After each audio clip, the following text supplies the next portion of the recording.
ஒரு 30-40 வருஷத்துக்கு முன்னாடி, அதாவது 30-40 வருஷத்துக்கு முன்னாடி மக்கள் வந்து மகிழ்ச்சியாக இருந்தாங்க.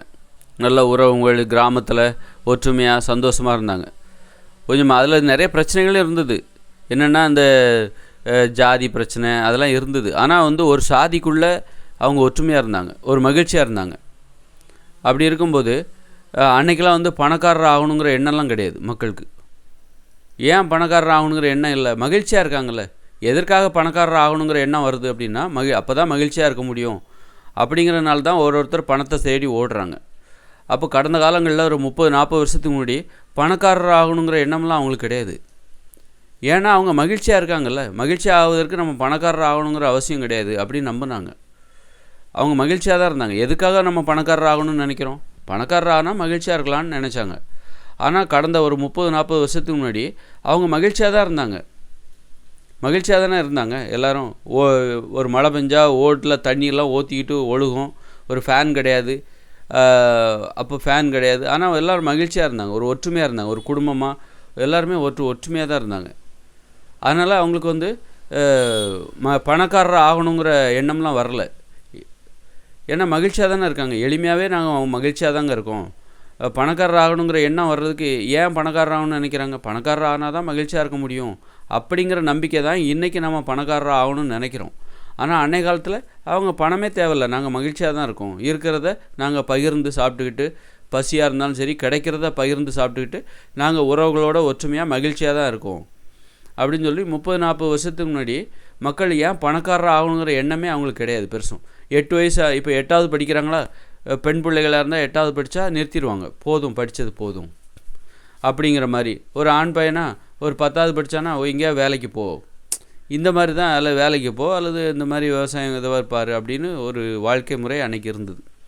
அவங்க வாழ்க்கையில் ஒரு மகிழ்ச்சி இருந்தது. அதனால் இது போதும்னு நினைக்க ஆரம்பிச்சிட்டாங்க. அப்புறம் தான் என்ன வருது, இந்த ஆடம்பர வாழ்க்கை என்பது மனிதர்களுக்கு ஒரு கருத்தாக திணிக்கப்படுகிறது, ஒரு நம்பிக்கையாக. ஆடம்பரமாக ஒரு எல்லோரும் எளிமையாக வாழ்ந்துட்டு இருக்கும்போது ஒருத்தர் என்ன பண்ணுறாரு, காங்கிரீட் வீடு கட்டுறாரு. அப்புறம் ஆடம்பர வாழ்க்கை மனிதர்களுக்குள் புகுத்தப்படுகிறது.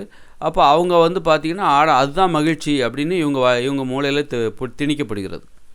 அவங்க நல்ல ஆடை அணிகிறாங்க, நல்ல உணவு சாப்பிட்றாங்க, நல்ல வீடு, அப்படி நல்ல பெரிய காங்கிரீட் வீடு, மழை வந்தால் ஒழுகாது, இப்படியெல்லாம் இருக்கும்போது இதுதான் மகிழ்ச்சி அப்படின்னு இப்போ எளிமையாக வாழ்ந்துட்டு இருந்தாங்க பாருங்கள். எளிமையாகவே மகிழ்ச்சியாக வாழ்ந்துட்டு இருந்தாங்க. அவங்க மூளையில் இப்போ இது மகிழ்ச்சி கிடையாது, எளிமையாக மகிழ்ச்சியாக நீங்கள் வாழ்கிறீங்களா, இது மகிழ்ச்சி கிடையாது. இன்னொன்று தான் மகிழ்ச்சி, நிறைய படிக்கணும், அப்புறம் வந்து பெரிய வீடு கட்டணும், நல்லா சாப்பிடணும், இந்த மாதிரி காரு, அப்புறம் இந்த மாதிரி ஆடம்பரம் என்பது ஆடம்பரம் தான் மகிழ்ச்சி என அவர்களுக்குள் புகுத்தப்படுகிறது. அப்போ 30-40 வருஷத்துக்கு முன்னாடி வரைக்கும் மகிழ்ச்சியாக வாழ்ந்தாங்க. ஆனால் அதுக்குள்ளே நிறைய பிரச்சனைகள் இருந்தது. பெண்ணடிமைத்தனம் இருந்தது, சாதி பிரச்சனைகள்லாம் இருந்தது, நிறைய வன்முறைகள்லாம் இருந்தது. அப்போ இதெல்லாம் இதுதான். ஆனால் அதுக்குள்ளே அவங்க மகிழ்ச்சியாக வாழ்ந்துட்டு இருந்தாங்க. அப்போ இந்த ஆடம்பர வாழ்க்கை என்பது அறிமுகப்படுத்தப்படுகிறது. ஒரு 30-40 வருஷத்துக்கு முன்னாடி தான் ஆடம்பர வாழ்க்கை, டிவி இதெல்லாம் அறிமுகப்படுத்தப்படுகிறது. டிவி பார்க்குறது, டிவி யாராவது ஒரு ஊரில் பார்த்திங்கன்னா 1-2 பேர் வீட்டில் தான் டிவி இருக்கும். மொத்தம் 3 வீட்டில் 4 வீட்டில் டிவி இருக்கும். அந்த மாதிரி டிவி, அப்புறம் காங்கிரீட் வீடு அவங்ககிட்ட இருக்கும். மழை பெஞ்சால் அவங்களுக்கு ஒழுகாது. அந்த மாதிரி மற்ற வீடுகள்லாம் பார்த்தா ஓட்டு வீடு, மழை பெஞ்சால் ஒழுகும். பெரிய புயல்லாம் வந்துன்னா வீடே இடிஞ்சு விழுந்துடும். அந்த மாதிரி தான் வீட்டில் தான் வசிச்சுக்கிட்டு இருந்தாங்க. இப்படி ஆடம்பரம் என்பது புகுத்தப்படுகிறது.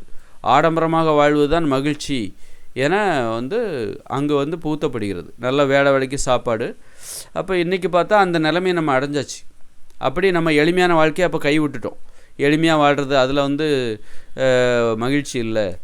உண்மையில் அதில் மகிழ்ச்சி இல்லாமல் கூட இருக்கலாம். சாதி பெருமை பேசிக்கிட்டு இருப்பாங்க. எளிமையாக வாழ்ந்தால் கூட, ஒரு சாதிக்குள்ளே ஒற்றுமையாக இருந்தால் கூட சாதி பெருமை பேசிக்கிட்டு இருப்பாங்க.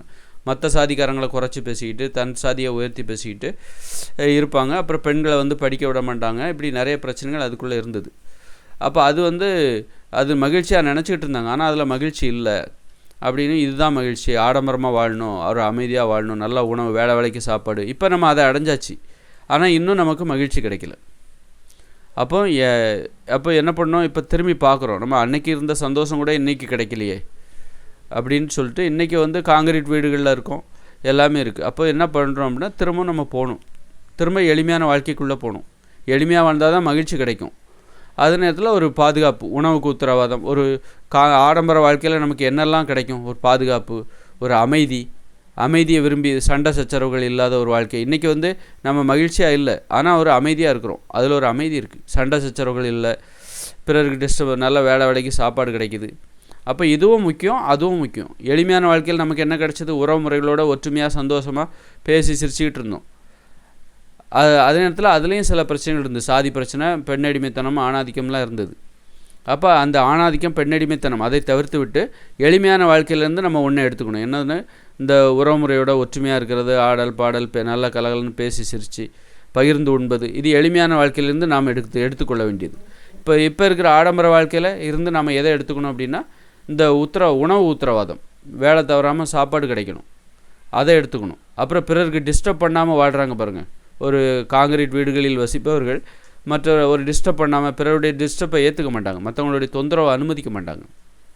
அப்போ அதெல்லாம் வந்து முக்கியம். வேலைக்கு சாப்பாடு கிடைக்கிது, அப்புறம் சுத்தமாக ஒரு நிம்மதியான ஒரு தூக்கம், ஒரு பாதுகாப்பு, மழையில் பாதுகாப்பு. இப்போ இதிலேருந்து இதை எடுத்துக்கிறோம். அப்போ ரெண்டையும் சேர்த்து நம்ம புதிய ஒரு வாழ்க்கைக்குள்ளே போகணும்.